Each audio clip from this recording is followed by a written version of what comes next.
Hey, did you see this one? Hey, did you see this one? Oh, hey, did you see this one? Hey, did you see this one? So, we're here. It's another week. It is the Summer of Summer movie series. It's summertime. I know it was summertime Yeah. last time we did this. That's my cousin Justin there. If you want a tour of Halifax, if you want to give him a tour of Halifax, You like to smoke weed?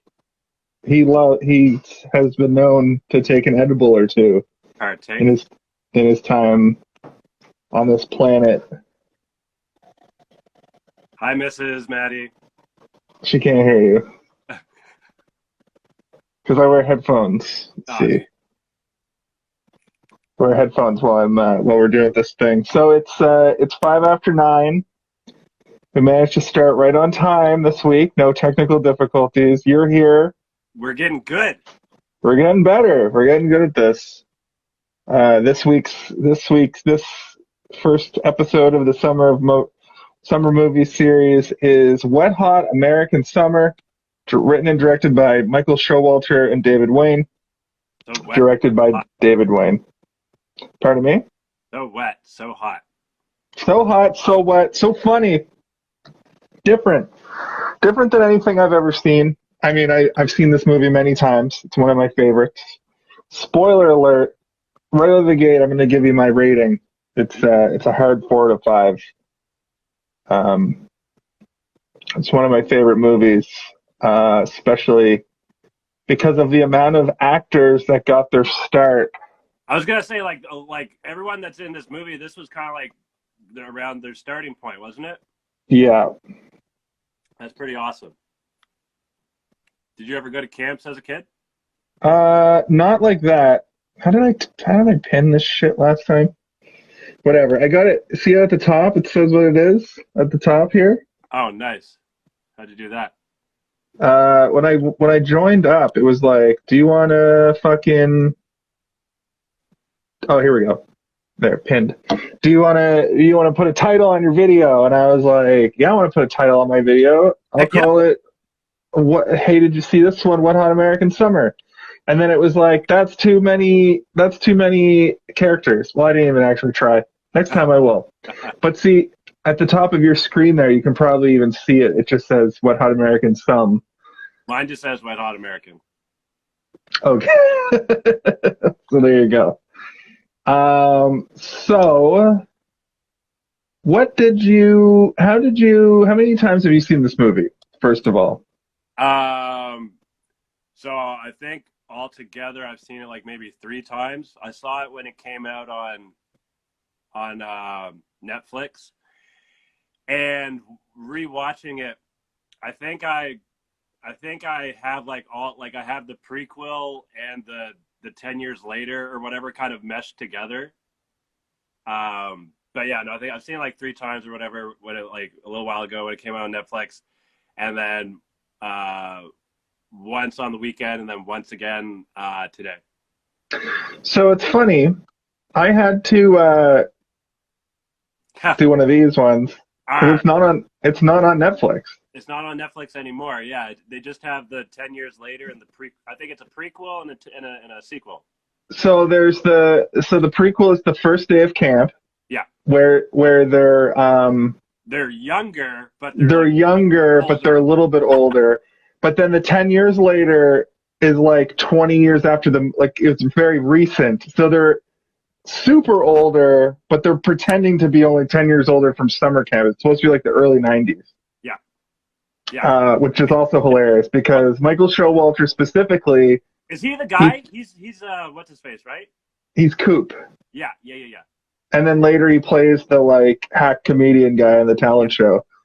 He's also from him, David Wain, and Michael Ian Black had a show on Comedy Central. David Wain has made other movies that are great, like They Came Together. Oh yeah, let me grab a Bruce Skerdoosker. Robert Brisky. It's the summer. It's the summer of summer movies, so beers are in order. Crack a I cold. uh, I saved myself one of these from the weekend. These are usually what I drink on the weekend that get the job done. It looks cool. Is it tasty? Nickelbrook Headstock. Yes, it's a very hoppy IPA. You like hops? I love hops. I'm one of those guys. I used to be much more one of those guys when I didn't look like one of those guys. Now that I look like one of those guys, I pretty much just drink Headstock and then like Michelob Ultra as my like light beer. That's a lot, yeah. Just like these are like 7%. Yeah. I can't drink drink 6 of these in a night. I'll die. Why not? I'll get too drunk. I'll get way too drunk and hammered. Yeah, that's the fun part. Yeah, I mean, I'm in my mid-30s, so I can't get that level. Like every weekend is a lot. Touche.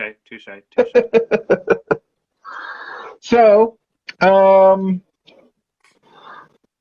did like format-wise for this show? It's another one of those movies where we basically can just talk about our feelings about the scenes because what I found this on my watch through. So I've seen this movie probably 10 times.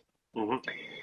And the reason why I've seen it so much is because back when we were in our 20s, at certain points throughout that, I would occasionally have cable. And I had cable when I was living at home with my mom. This movie came out in 2001, I believe. Yeah, 2001. Takes place in 81. Right. So when it came out, I was still living at home with my mom, and I had Showcase. And they used to show this on Showcase all the time because when this movie came out, it was just like a cult movie. Well, when it first came out, like I read or whatever that it kind of flopped or whatever, right? But it grew a cult following or whatever because like, it's a you can tell it's a classic in the making or whatever, and people back then are just dumb. Yeah, and just to get into who got their start from this movie, Paul Rudd had done a couple things, but basically just Clueless before this. Right. But this introduces people like Elizabeth Banks. I don't think she was in anything before this. I'm just gonna pull it. I want to actually see what Paul Rudd was in before this. Fuck, man, Paul Rudd's been working forever. Man, he's an old man. Doesn't look it. No, he's aged very well.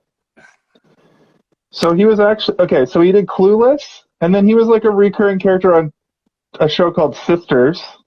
No idea. Oh, he was in Romeo and Juliet. I didn't know that. I haven't seen that movie I haven't seen that movie in 100 years. Might have to add that. Yeah. Okay, so he was in a few things between these movies. And then Anchorman was after this, though, right? Like, kind of like was this? Yeah, Anchorman is all the way up in 2004. Yeah. So she missed you again. You gotta make eye contact. What's up? There you go. You guys have finally waved to one another. Yay. Oh, the show that Michael Showalter, Michael Ian Black, and David Wain did together was called Stella. Do you remember that show? No. Stella was weird. It was about 3 guys. As I recall, it almost had like a Mr. Bean quality to it. It came out in 2005. Okay. And it's sorry? Stella came out in 2005? Yeah. And the synopsis little blurb here says, the perpetually suit-clad comedic trio of Michael Ian Black, Michael Showalter, and David Wain navigate their everyday lives in a rather absurd and sophomoric way. So it reminded me of like if Mr. Bean was 3 people. They talked and stuff. Yeah. But it was wacky, and I didn't appreciate it back then because in 2005 I was like 19 or 20. So yeah, I was 20 years old. Yeah. Now I didn't really get anti-comedy back then, and right. I find that this movie is sort of that It's got that anti-comedy vibe to it, and like absurdist humor, and some surrealness. What I really like is the overacting. You know, like the intentional overacting. I Yeah. find that to be extremely funny now, and that's because we're post anti-comedy now. Like the Tim and Eric Andre phase is kind of come and gone. Yeah. You know, I feel like I was actually watching. I'm watching, slowly making my way through Road Trip right now. And Road Trip is an interesting movie that, like, you think it's not going to hold up, and then there's some stuff at the beginning that, like, is kind of sexist and kind of like weird. And there's some stuff throughout the movie that's like from back then, but I Yeah. think we're coming back around to being like, let's just make a fucking teen romp, Make you fun of shit. know? Yeah. And I think they're kind of showing that with making like teen horror movies again, and the You Fear watch it Street. Streets yet? No, I'm gonna go through them soon. Okay. Um, I heard they're all good. I heard it's like it's refreshingly good, in fact. Oh, yeah. So Wait. yeah, so yeah. Did you get any interesting facts for this one? Facts. The cast basically lived at the camp while they were shooting. Like, they basically were at camp while they were making it, kind of thing. They mostly ate pizza bagels. Hank Azaria actually went to the camp that they were filming at. I forget who it was. I think it was Amy Poehler or whatever her name is. She saw his name etched into one of the bunks and like called him. Was like, "Oh, hey, I see your name," or whatever. That's awesome. I didn't know that. Yeah, I guess it rained 25 of the 28 days. You can't really see it in the film for whatever reason. Well, as I understand it, that's true, and a lot of the scenes, like a lot of the movie, was just shot in like a couple of days because they basically went and lived the life of rained out like summer camp, Yeah, and then had to get all this shit done in like no time. yeah, exactly. Sorry, did you say you ever went to camp? Like any kind of camp? So let's go back to that. I never went to a summer camp traditionally like this. I remember as a kid there was Camp Nowhere and Heavyweights were two movies I really enjoyed about summer camp, and always kind of wanted to go. But I did go to a day camp, which was at the wave pool in Spryfield, which was great, Well, yeah. but it wasn't like my parents never sent me away to camp for the summer. How about you? I'm pretty sure I went camping once or twice with like cubs or beavers or whatever. And I know there was in junior high, we went on like a camp thing for some whatever reason, and someone someone got crowned the name the Bathroom Bandit because they smeared shit all over the bathroom. Was it you? It was not me. It was not me. I'm not that bad of a guy.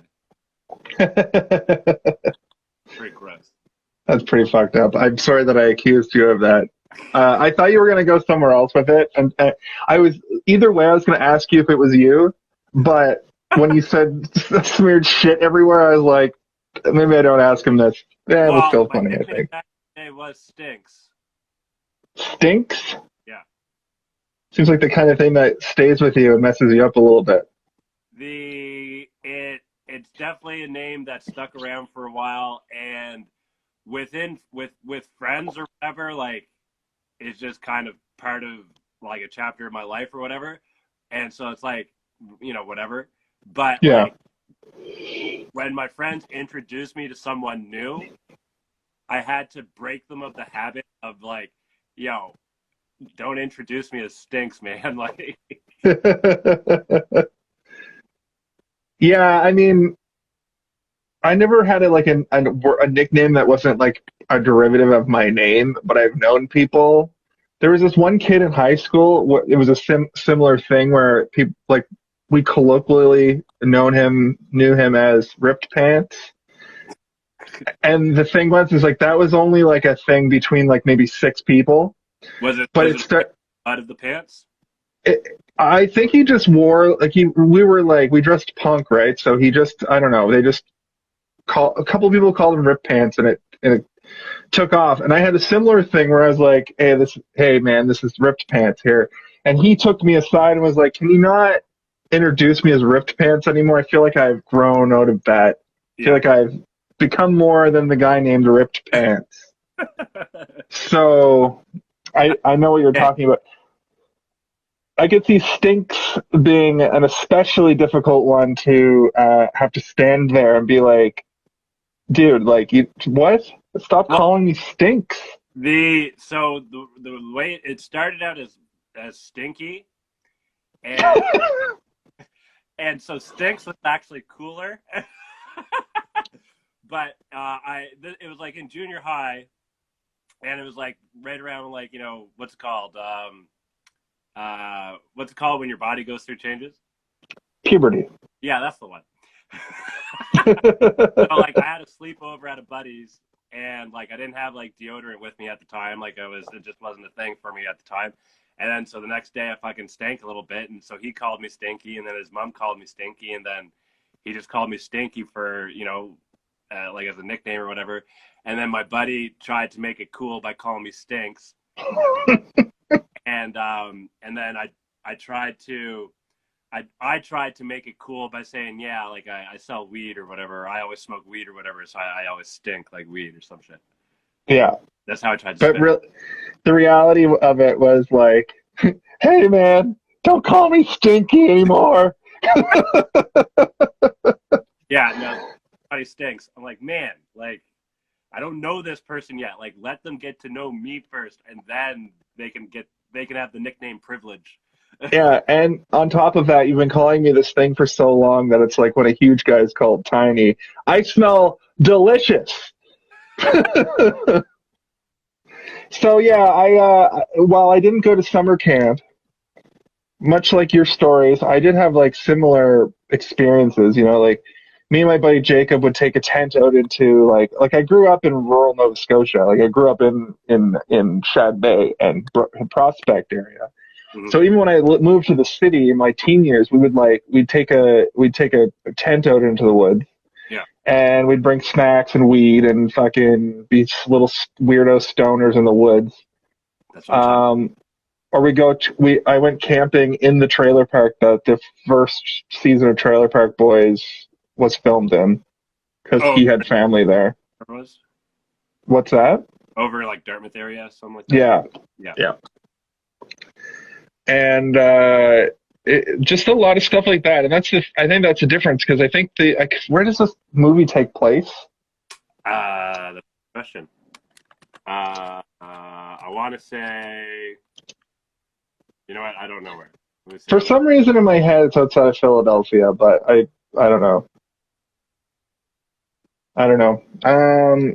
Hey Google, where does Wet Hot American Summer take place? Here's what I understood from Wikipedia. The film is set in the town of Belgrade, Maine. Do you want a little more context? No. In New York. Maine's close to New York, right? Yeah, and that's where the sequel TV show takes place. Yeah. I kind of wish. Shut up. She's that bad on Blossom Buddies too. She's at that rebellious stage, always talking back. I hate Google Home. The people that made Google Home, I think they programmed the device to be annoying. At any rate, that's my little editorialization on Google Home. I wish I had an Alexa, but also I kind of don't, because Amazon. So basically, I kind of wish that I had made this a week long. Like I kind of wish we had talked about this. Made this a week long, like let's watch the whole series. Yeah. I tried to stay away from the other ones, like so I didn't like confuse them or whatever. But I am going to watch, like now that I've got the movie started. Yeah. I am going to watch the rest of it now as my like TV show that I have on while I'm eating. Yeah. TV, and they're not as good. And like David Hyde Pierce isn't in it, and I don't think Christopher Milotti. I don't think he comes back. H. John Benjamin as a can of mixed vegetables does Well, he come comes back back. as himself, doesn't he? Or no, Well, no. in the prequel series, He's him. yeah, in the prequel series, I think he's the chef, Yeah, and it's the story of how he becomes the can. He gets like electrocuted or something. yeah. And then the sequel series is about them. That there's a part in the movie where they're like, "Let's meet up in 10 years," and that sequel series is, and I think there's story beats in the show that are from when he's like, "I have something at 11." Michael Ian Black is like, Yeah. I have something. that was the. So I mean, it was a good movie. To be completely honest, though, I didn't have like a lot of big laughs like come out of me kind of thing. Like that was definitely one that was hilarious. The when what's Niles's character's name or whatever, like that guy. it's David Hyde Pierce, but I can't. Well, his name is Henry. Yeah. So I guess he lives close to the camp or something. Like I didn't really understand that, but I guess he lives close to it. He sees her, she sees him, or whatever. They wave hello. She goes says like hello to him, kind of thing. And you know, it's like, what do you do? Oh, I'm a camp director. Yourself? I'm like, no. And he's like, no, I don't go. I don't work at the camp. And she's like, yeah, I know. I'm the director. And then I thought part of the scene, I thought you got the guys. I had a laugh out loud point in that scene too, where she's like, "Why don't you come by and check out the camp?" And he's like, "No, I don't want to." And she's like, "No, come on by." And he screams, "I said no!" So and that's it's very. no. Sorry, go ahead. Sorry. I was just saying that was a very good, hilarious, tense scene. It made me laugh, but I didn't get it. It's just the style of comedy. Yeah. That's just the brand. Like that's the David Wain. Did you see they come together? Or they came together with Amy Poehler and Paul Rudd. Similar kind of thing. I think you've never seen that. You would enjoy that. I think it's on Amazon or Netflix. I'm gonna pull up some other David Wain stuff because he's good. He makes a very particular type of comedy. Oh, he made Role Models. Yeah. And then he did like Children's Hospital and the spin-off Medical Police, which are both good.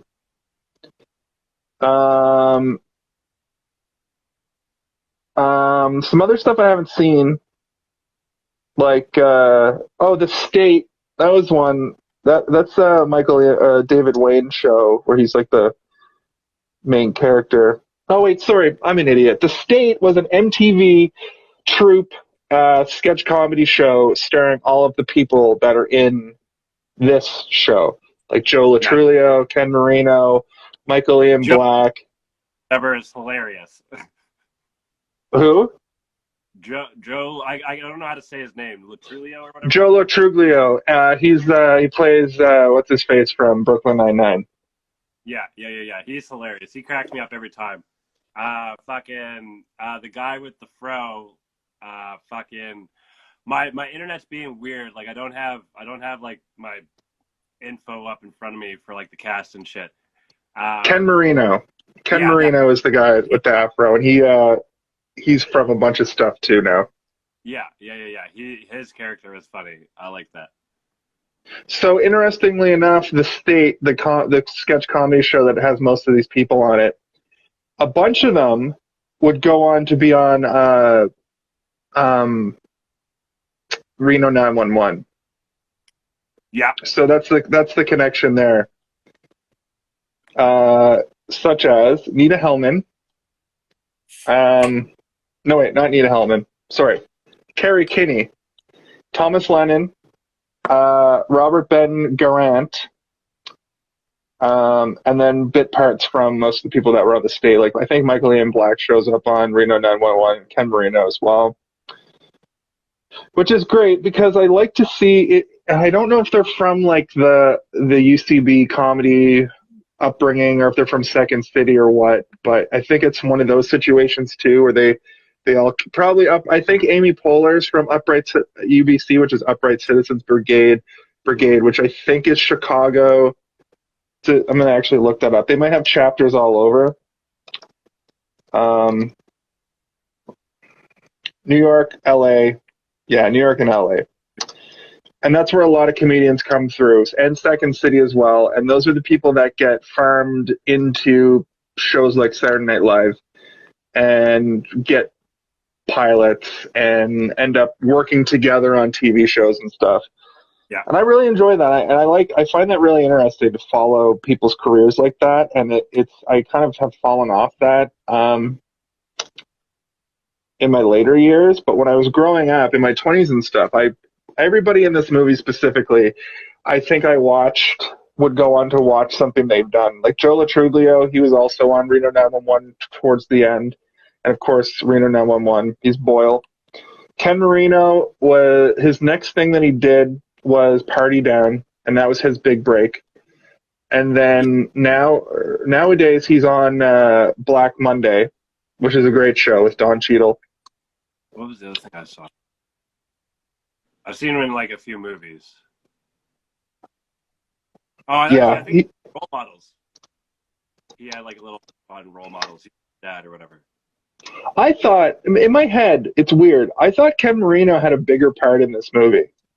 I think it might be from the prequel or the sequel. Yeah, because the prequel actually looks like they're obviously way older. Yeah. But vibe-wise, it looks very similar. And I think a lot of that stuff is melding together. Yeah. Let's see here.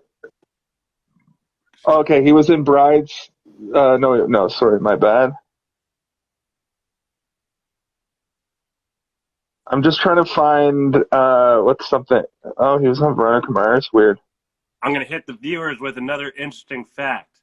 One of the commentary tracks on the DVD was just farts. Just farts? That's actually great. Yeah, I thought that amused me. It was amusing. That's really funny, actually. That's like a David Wain thing. He does a comedy style I like it to see come up, not all the time, but if it's done right, it's funny. Like there's a little bit part where like there's a fake glass smashing sound that they use like 3 times in a row. Yeah. It was near the beginning.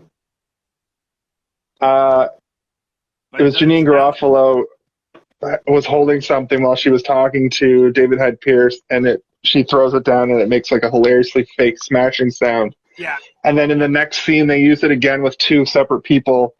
They also do this thing where I think they did it on purpose, where they use purposely bad ADR, especially for that kid in the radio station. Oh, yeah. They go back to him, and he's hilariously ADR'd, and then they zoom out, and his radio equipment isn't plugged into anything. Yeah. Also, the kid who did like the rooster calls, like who do like the little like wake up and whatever, yada yada yada. Yeah, that was good. I tried to take very minimal notes because I feel like at the beginning of this show we were running down the movie too much. But I did write a couple things down. I like that Chris Milioti, I think that's his name, Christopher Meloni. His running joke was like he would say something fucking hilarious, and then they would be like, "Did you just say you rub mud on your ass?" Like, no, I want to go to the dance or whatever. Go over there and get me my dick cream. What? Did you say dick cream? Dick no, I mean stick team. And then at the very end, at the very end, it's like they double down on the joke, and he's like, "You know what? I was saying all those things, and now if you'll excuse me, I'm gonna hump this fridge." And they bring in a fridge, and he humps it, and I got a sensible chuckle out of that. You're right. I will still hold my rating at a 4.5, but the thing is like it's not a movie where I don't think you're meant to like bust out laughing that hard. Maybe the first time you see it because it's so like shockingly hilarious, like You wouldn't expect that. And I, especially back in 2001, there weren't movies like this yet. Yeah. There are now, you know, like basically Tim and Eric made a career off this kind of comedy, but it didn't exist back then, really. In fact, a good thing I want to bring up about The State, his show that he had on MTV, critics panned it because it was full of this kind of comedy. So the second season, when they were coming back to TV, they took all of those negative reviews and put them on the posters for the show. That's awesome. To double down on it, you know, because like clearly they had something there if they were able to do a next season. I don't think they did a third season, but I think David Wain was ahead of his time, right? Mm-hmm. So is Tom Green. Hey man, it's in that same arena. David Wain, Tom Green, Andy Milonakis, Tim and Eric, fucking Eric Andre. Now a lot of people on TikTok do that kind of thing. There's this one guy that's come up recently. I think his username's Infrabrand or Infrabrand, something like that. And he just does the Tom Green shtick. He just goes and says weird shit to people, and they just are like so freaked out by it. Yeah. I would say Sacha Baron Cohen is kind of like that, but a bit smarter. Like he's a bit more intelligent with it because he's trying to do something political with it. But it's the same kind of like catch you off guard with how weird it is brand of comedy. Yeah. The one thing that caught me kind of off guard was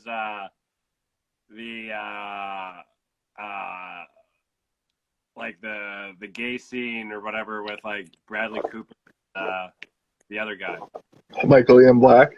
Yeah, I thought that was great. Because that's another thing you just don't see. You don't see like just a random gay sex scene in movies, especially in a comedy, from 2001. And they do say the F word in this movie because his two buddies like don't know how to deal with it when they find out that he's gay. Because they're like, oh, he's whatever, and you think they're like gonna be, maybe do something negative or whatever, but they end up buying a present. Yeah, they buy him a chaise lounge. Yeah, they come in. The way the scene is framed is it's like it's going to be this big anti-gay, homophobic, bigoted prank because it's this big box. You think it's going to be some horrible thing. And they're like, actually, you know what? We love it because in a previous scene they saw them do their like little marriage. It's not really a wedding, but it's like a. Kind of reminds me of Braveheart. It reminded you of Braveheart, really? Yeah. Like a little ceremony, just like themselves kind of thing. Right. So yeah, but they bring in this big box and then they're like, "Hey, we got your chaise lounge. We're really proud of you guys." I mean, that's another thing. Like if you go to a movie from a very similar era, like I said, I'm currently watching Road Trip. I don't think they say the F word, and it's got a little bit of ahead of it, like some moments where you would expect it to be a little bit more homophobic and stuff, and it doesn't do it. But those are the kind of movies that they're riffing on for this, especially the 80s ones, especially a movie like Meatballs, super gross shit in that. I watched Meatballs the other day, actually, just before the fun. I watched it last year, and there's a lot of stuff in that movie. Like Revenge of the Nerds has a lot of really dumb, gross stuff in it that doesn't fly nowadays, and I'm glad that they riffed on that, and it showed how ridiculous it is. And in 2001, they could have gone away with it. 2001 also, they could have done those tropes and just did them. Mm-hmm.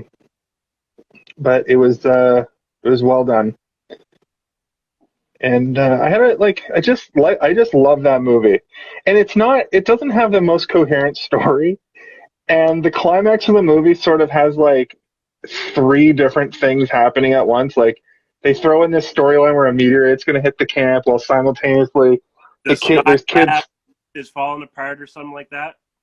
Like station or something. Yeah, and then there's like the kids stuck on the lake. Yeah. And Ken Marino's the only person that can save them. And then also the talent show's going on. Yeah. And I think that was sort of a parody of the fact that these movies always have that. There's two sports bits that are in every teen, camp movie. One of them's a throwaway joke where I think they asked the other baseball team to forfeit, and the baseball team's like, okay, and they just leave. Yeah. I was like, we're not really feeling it. Oh, okay, sure. And then the other one is like, you nerd kids have to come watch the capture the flag game. You just have to do something with the rest of the kids.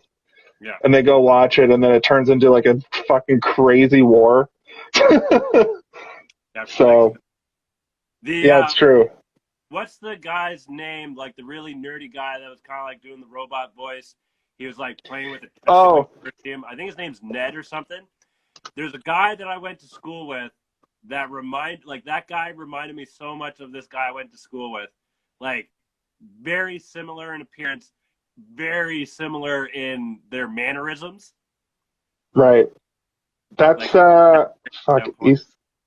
he's not on the list here, but he plays Stuart on Big Bang Theory. Yeah.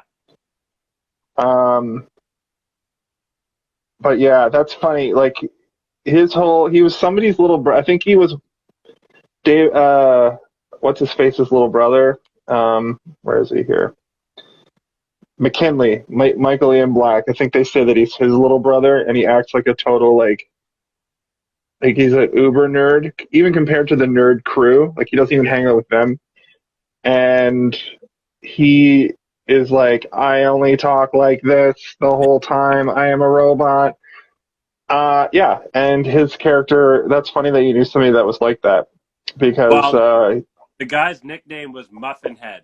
And so, like, he had very similar curls, and like, so when he had like the side trimmed and like the top was curly, like, is where he got the muffin head or muffin top from. That's hilarious. And when I'm surprised. Just every his like cadence or whatever, like it just everything was like just hitting. It was like exactly like this guy I knew from school. I'll leave his name out of it for now. Of course. I'm surprised that Marguerite Moreau, who played Paul Rudd's girlfriend and like one of the main characters, what's her fucking name, dude? I'm surprised that she didn't have more of a career. So it's funny. She was actually in a few episodes of Blossom. Was well, actually, yeah. Confused? Was she what? Was she in Dazed and Confused? She looks familiar. She was in the Mighty Ducks movies. Oh, that sounds familiar. She was in D2. She was on Boy Meets World a few times. Blossom, Free Willy 2, Mighty Ducks 3. But then like later, she was on a episode of Smallville, Life as We Know It, The OC. She was on The OC. I saw the first season. Not gonna lie, it was all the craze back in high school. Well, she's in season 1. I don't remember her face. Who'd she play? Yeah, and just some other stuff. She played a character named Connie. Reed Carlson. I don't know. Is it hot where you are? It's outside. It's super air conditioned in my apartment though, so it's I have a hoodie on. You're crazy. It's cold. I'm cold. You're crazy. In the Future Wars, I think that the preppers had it all wrong. They're trying to go underground because of nuclear destruction, trying to prep and save up like, food and ammunition. No. People in the future, a couple years from now, air conditioning units. Those are going to be what everybody should be hoarding right now. That's a very good point. The temperatures are going to be crazy soon. In a few years, there are going to be days when they're like, you cannot go outside for more than like 5 minutes or you'll die. Yeah. Or you'll die. Not you'll pass out or whatever. the human body can, like, once it gets to a certain boiling point, your brain starts to cook. So, like, you know what I mean? There's places, like, I think Death Valley, which is, like, the hottest place on Earth because of, like, you know, where it is in the desert, and it's, like, you know, it's one of the hottest places on Earth. They had days recently that went into, like, the 50s Celsius. And that starts to get to the point where you can't be outside for more than a few minutes because your brain and your organs begin to cook. There's places in the world where you can take a frying pan, leave it outside for a little while, make eggs, and cook a fucking egg in it. I'm down. So, and just get some rocks. Get a nice flat rock. 2031 is going to be fucked if we make it that far. We might not even. Aliens were supposed to make contact yesterday. What do you mean yesterday? Didn't happen. Why yesterday? There was a whole thing where on the internet for many, many years that was like January or July 18th, 2021. Really? There was going to be, look it up. It was I remember, like, 2012, I think, was the last time I remember there being talk of some sort of whatever. Well, this was the thing that I read on the internet, and I believe everything I read on the internet. Just kidding, I don't. But there was supposed to be a thing. There was supposed to be a thing yesterday involving aliens, and it was supposed to be in line with the whole U.S. government, like, revealing that there are, in fact, unidentified objects that they have no idea what they actually are. My theory is, I posit that they are, like, drones with cloaking technology that other developed nations are just, like, spying with. Yeah. Because that could be a real thing, you know, like, they could put cloaking devices on, you know, airplanes and shit. What's to stop them from building, like, a little drone that just looks like when it's picked up by a camera, it just looks like a glowing ball. Right. So that's my theory about that. I don't think we're important enough here in the Milky Way galaxy for other life forms to want to come bother with us. We're constantly at war, constantly horrible. Well, that makes an easy target if we're already fighting with each other. That's true. That's kind of part of the plot of Arrival, or one of the theories in Arrival. Yo, Arrival's dope. Whoa. Wait, what do you mean part of the theories of Arrival? They came. They came to help, but when they're talking about it early in the movie, they're like, colonialists would try to get tribes to fight each other, right, in order to make colonization easier. Gotcha. That was just one of the things. That was one of the theories they had early in the movie. Gotcha. That isn't a theory that people have. That's just a plot point. Like the movie verse. Yeah, and that's what I think about that. Like, Arrival was really good. It was the most realistic depiction of what would actually happen if we suddenly had aliens touch down. All of the nations of the world would have a different take on it, and pandemonium would break out. She had a really good quote. Oh fuck, what was it? Oh, it was like about someone went to, I think it was Australia, and they called kangaroos, but really what the guy was saying was, I don't understand what you're saying, or something like that. Like that was just like a really smart line or whatever. But then Jeremy Renner's like, she's like, I made that up, and that kind of proves my point. Yeah. The word for kangaroos I don't understand, I think, is what it was. Yeah. Yeah. So we got about 10 minutes left here. Let's finish up on Wet Hot American Summer. So we kind of broke down the plot a bit. You got your short shorts on, blanging your wang for one viewer. Just a quick plot summary is essentially it's the last day of summer camp.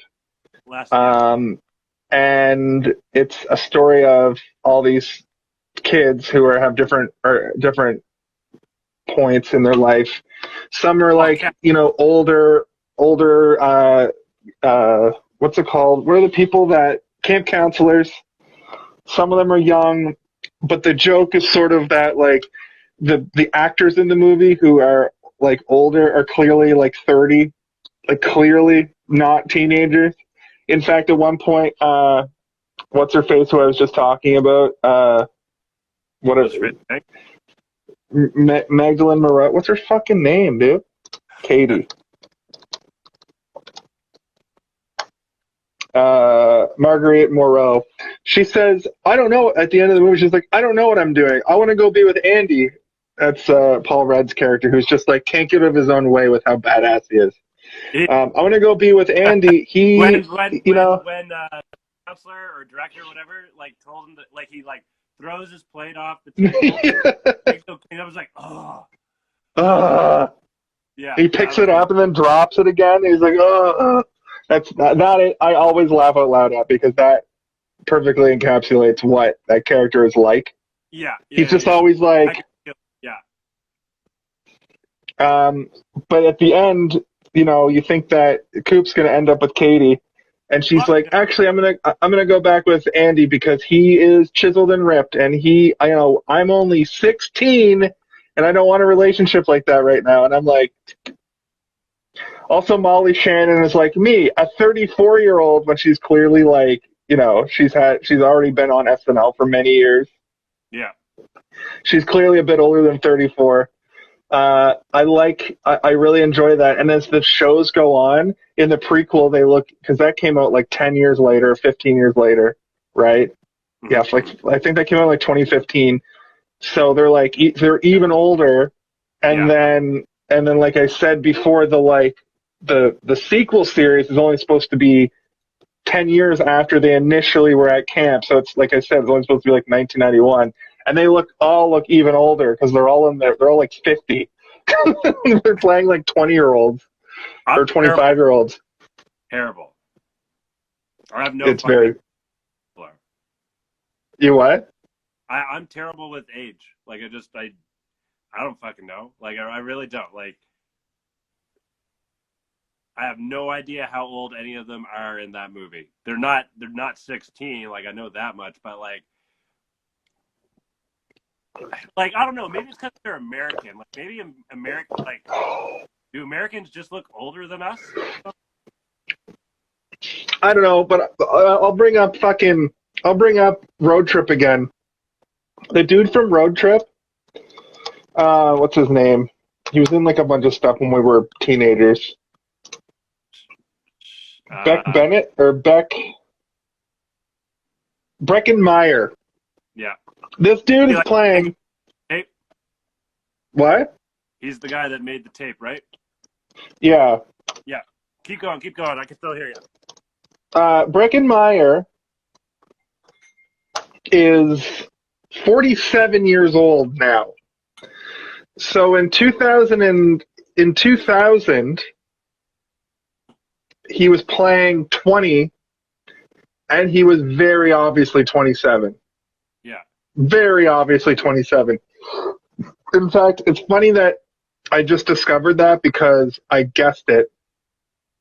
Amy Smart was 25 years old, and she was playing like 18 or 19. You know what I mean? Like, it's crazy. That's just it's a television movie trope to put people that are much older who look kind of young. Yeah. Versus having people who are young and look older.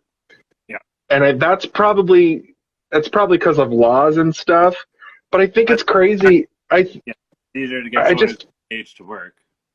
Well, yeah, but I mean, like, you could get somebody that's 19 to play 19 because they're old enough. 19. Yeah. But then again, I'm also watching fucking Leon the Professional right now also, and Natalie Portman seems like she's 25 years old, and she's like 11. I was going to say, isn't she 12 or something? She's like 12 years old. I'm only don't spoil it. I haven't seen it before. I'm only halfway through. I just watched it not too long ago. That's a dope fucking movie. I remember. I'm loving it. seen the cover or whatever, right? Like it had a cover that stood out, but I never really like watched it. And then it's on Netty or whatever, right? It's like, okay, fine. I've watched everything else like up to this point, so check that. Very good, very good. It's Leon's look. It's what's his face's look in the movie is very iconic with the circle glasses and the beanie, the Little rolled up beanie. beanie, and the suspenders. It's a very iconic movie look, and it's your favorite director's favorite kind of movie. Yeah. I've got some facts about this movie, Wet Hot American Summer, that I just wanted to bring up the fact that the fucking movie only cost $1.8 million, but it took 3 years for them to put it together because they were repeatedly turned down. And then they promoted it as costing $5 million in order to make it seem more impressive. Yeah, I read about that. That was funny. And that's the kind of shit you got to do. It took us $5 million to make this. This movie that has like one set piece. Yeah. Like the cafeteria and a cabin, and then like the wide shots of like the grounds. Yeah. And that weird shot that they kept showing of the kids on the river. And I guess the stunt. Okay, we didn't talk about the stunt man for the motorcycle scenes. It was like made to look like a bad Joe Latrulio. Yeah. A guy in a bad wig who like didn't even look like him. Huge, like which was great. And then the scenes where Ken Marino's running from the motorcycle, and they're clearly both on the same device. You know how they put on like the back of a truck for those kinds of scenes where the bike is stationary and then a guy is on a treadmill to do those kind of shots, and it's obvious that it's so bad. And on TikTok, actually, David Wain has an account, and he runs down how they do different scenes in his movies and TV shows and stuff. I can't remember if I saw that, but he has talked about in like they came together and some other stuff where they do these hilarious like old school Hollywood techniques because they're cheap to do, and this was clearly one of them. You can make it funny, yeah. Yeah. So the movie only made $295,000. It was only shown on 12 screens. Yeah. Which is like, fuck. Oh, holy shit. Janeane Garofalo. Okay, so this is from a website called Thought Catalog, so take it with a complete grain of salt. But Janeane Garofalo said that while filming the movie, she was drunk 90% of the time. They were all like drunk. They were all just getting drunk and high the whole time. But it's weird because I thought her performance was good. I thought Janeane Garofalo was like kind of played a different role than she normally plays. She was the director, like more upbeat. Right? She was the camp director, right? She was the camp director. Yeah. She like I remember like I'm watching it and she's like kind of like doing this thing where she's like she likes him but she's like shy to like him or something like that. Yeah. It was a different character for her, that's for sure. I know her. I think I think whenever I think of her, I think of Mystery Men. Yeah, Mystery Men is one of her other big movies. Oh, and okay, so a couple of other interesting little things. Paul Rudd says one of the reasons he was cast in Anchorman was because of this movie, because Adam McKay was a fan. And Elizabeth Banks was told by Seth Rogen that's why she was hired to do 40-Year-Old Virgin. Was that like kind of her first so that came after this, right? But that was kind of her first big thing or whatever? Yeah, that was before they started putting her in literally everything because she's like hot but funny. And honestly, like it's funny because Amy Poehler in this movie, this isn't a fact, this is just me talking. She seems more like she seems nowadays in this movie than she does in any of the other stuff I saw her in at the time. Like she would always pop up in bit parts where she has like one or two lines, kind of like Marilyn Roy Crub or whatever her name is from She's in Everything. for instance, I think in The Pick of Destiny, Amy Poehler pops up as just like she's works at a diner. That movie? Yeah. And those were the kind of, but in this, Amy Poehler had like a fully fleshed out character, and this is in 2001, and she reminds me of her character on Parks and Rec. I was gonna say she kind of her character from Parks. Yeah. Yeah. So it is 10 o'clock. We have about 5 minutes to sort of wrap up our final thoughts. I think this was a successful and a good way to start our summer series. Our summer movie series of summer.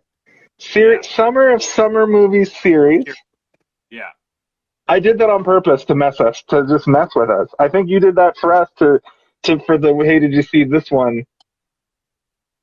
I think you did the same thing. So I think, hey, did you see this one? Summer of Summer Movie Series is way too many words, but it sort of embodies the brand that we have going here.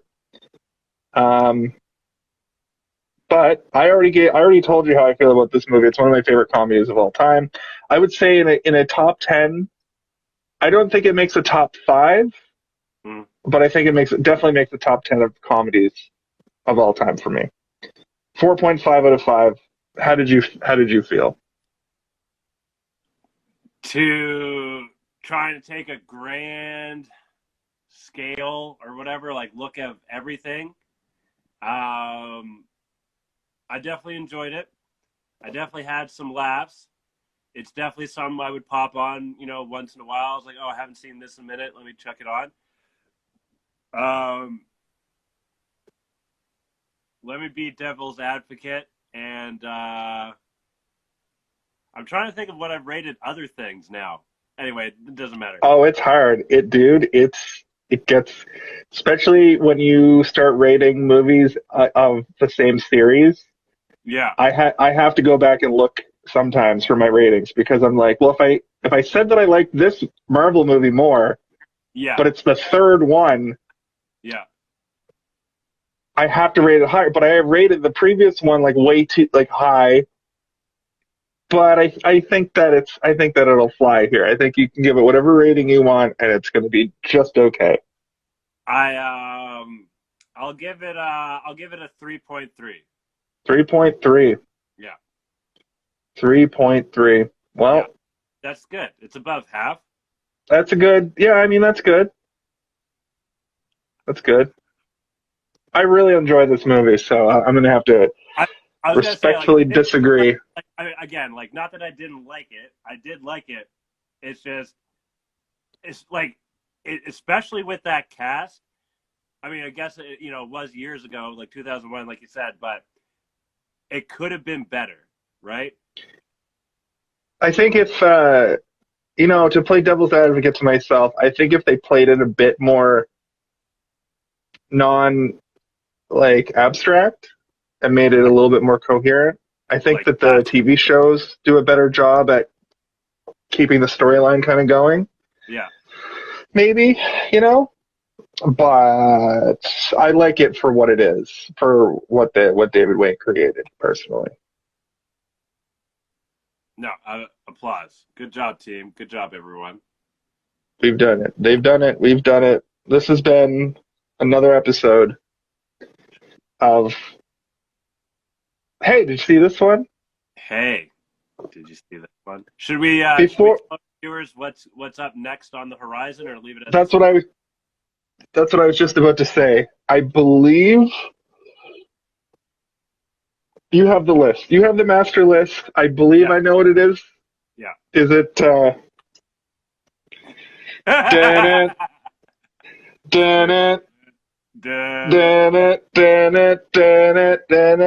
It's Jaws.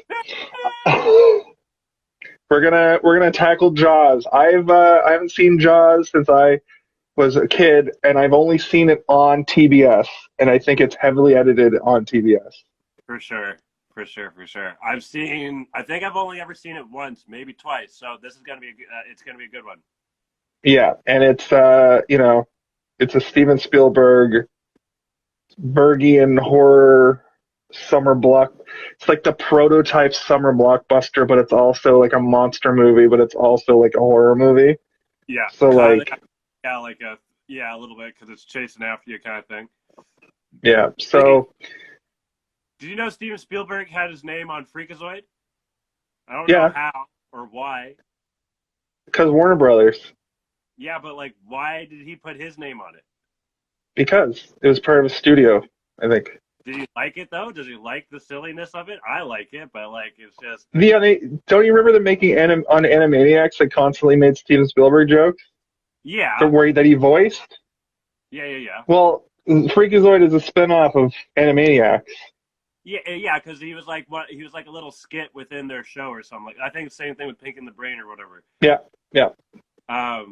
No, I was watching some Freakazoid the other day, and yeah, they fucking had like the Spielberg cameo and shit like that. And is he a cool guy? Maybe he's a cool guy. I don't know. I think he's fine. He's cooler than George Lucas. Anyway, this is stuff we're gonna get into in a couple of weeks when we come back for our summer movie series of summer series summer movie series for hey. Did you see this one?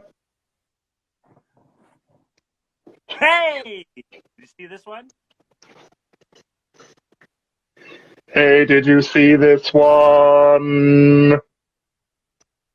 Hey. Did you see this one? We'll see what you're doing at the same time. One. 1, 2.